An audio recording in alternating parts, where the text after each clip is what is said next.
Alright, so we're going to do some short videos on kinetics. This first video is on collision theory and just some general things about kinetics. So collision theory, in order for a reaction to occur, you need three things to happen. One, the reactants need to bump into each other. They need to collide. Two, they need to collide in the proper orientation. And three, they need to collide with enough energy. So they need to collide first of all, but then not all collisions will actually result in a reaction. Sometimes, like in this case, two molecules will bump into each other and nothing happens. They just go on their merry way. In order for them to react, they need to be facing the right direction, and that makes sense because there's certain bonds that need to break and need to form, and they also need to collide with enough energy, and we'll talk about that later, called the activation energy. So some factors that will affect the rate of the reaction: the concentration of reactants will affect the rate, because as you increase the concentration, you're more likely to get a collision, which means you're more likely to get an effective collision. So increasing the number of collisions will increase the rate of reaction. You'll also notice because of this that the rate of reaction tends to decrease over time because you're using up reactants. So you're less likely to get a collision between reactants as their concentration decreases over time. Another factor that can be important is the physical state of reactants. So like if a reaction involves a solid, increasing the surface area will increase the rate of reaction. An example of this, if you try and light a pile of flour on fire, you won't see much happen. But if you sprinkle this into fine dust and fill the air with it and try and light that on fire, it will be explosive. So here are some pictures of grain silo explosions, flour mill explosion.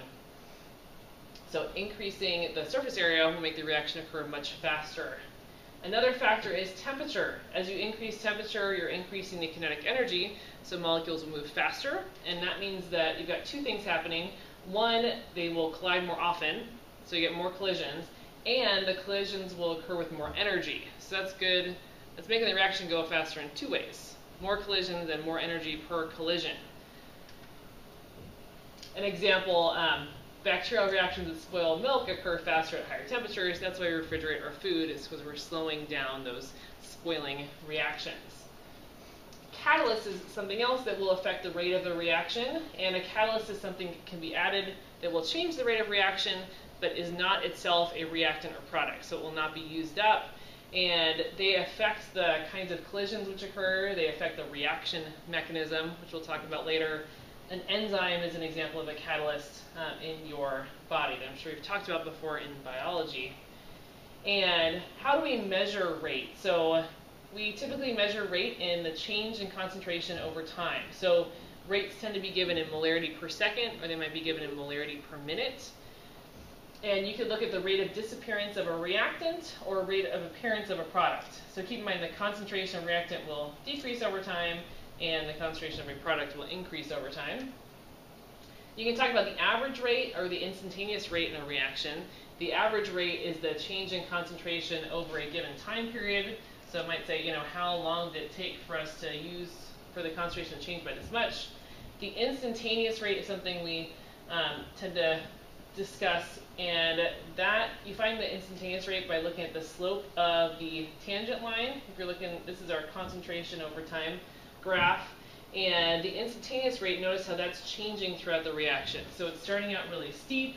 As the reaction goes along, that gets less and less steep, because as we said, our reactants are getting used up, so they're not going to bump into each other as often, so the reaction is going to slow down, so we have fewer collisions. So my instantaneous rate is going to decrease over time.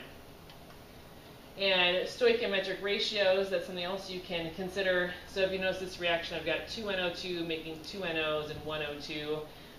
So O2 is being produced half as fast as NO is, because I make 2 NOs for every 1 O2.